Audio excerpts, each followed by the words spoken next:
What's going on YouTube? My name is Justin, and in this video we're going to be discussing 5 things that I think most people can reduce or cut entirely from their monthly spending to help meet their financial goals. The reason it's important to be able to find things that we can reduce or cut from our monthly spending is that this gives us an opportunity to have a little bit of extra money to throw at our financial goals. These financial goals that we may have could include things like saving for retirement, building up your emergency fund, paying off any debt you may have, or even fun things like saving up for vacations or a new car, or even a house. Number 1 on our list should come as no surprise, and it's that we should be reducing or cutting the amount of coffee or tea that we're purchasing at places like Starbucks and Tim Hortons on a daily basis. I looked up the price of a tall black coffee from Starbucks and it was $1.85. It might vary depending on where you are, but that is still $1.85 that people are spending at least once a day when they could just be making coffee at home for fractions of the price and just saving that money or throwing that other extra money at their financial goals. So I'm not telling you to stop getting your caffeine fix. I just want you to reduce the amount of coffee or tea that you're buying at these places and try and make it all at home just to save some extra money. Number 2 on our list is bottled water.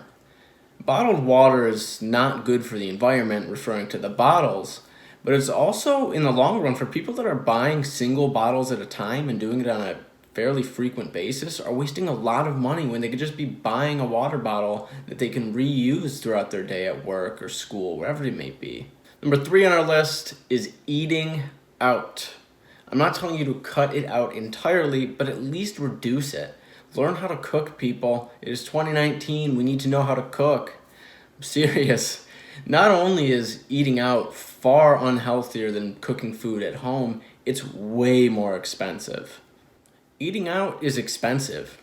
Even when it comes to just eating fast food, most people are going to spend at least $5 to $10 just on themselves. We'll say probably close to $10 because even McDonald's isn't that cheap anymore.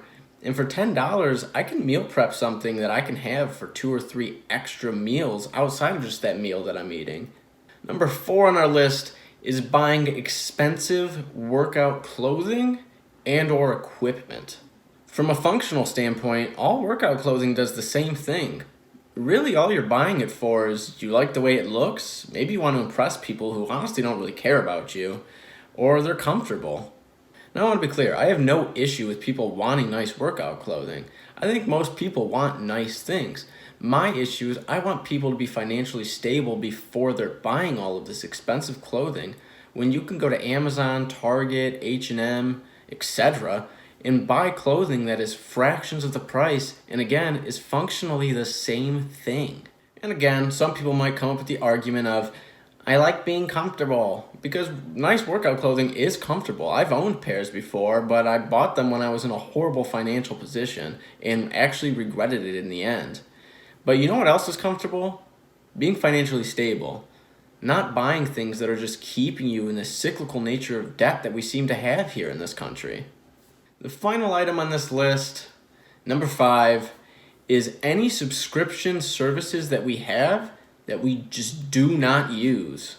I've personally fallen victim to this one before. My personal example is I was subscribed to Amazon Prime and I almost never bought anything on Amazon. And if I did, I could honestly just use my parents'. And the other one was Crunchyroll. It's an anime streaming website. I used to be super into anime. And when I stopped watching anime, I never canceled that subscription. So I was getting charged almost $10 a month for nothing. Now it's okay to be subscribed to multiple services.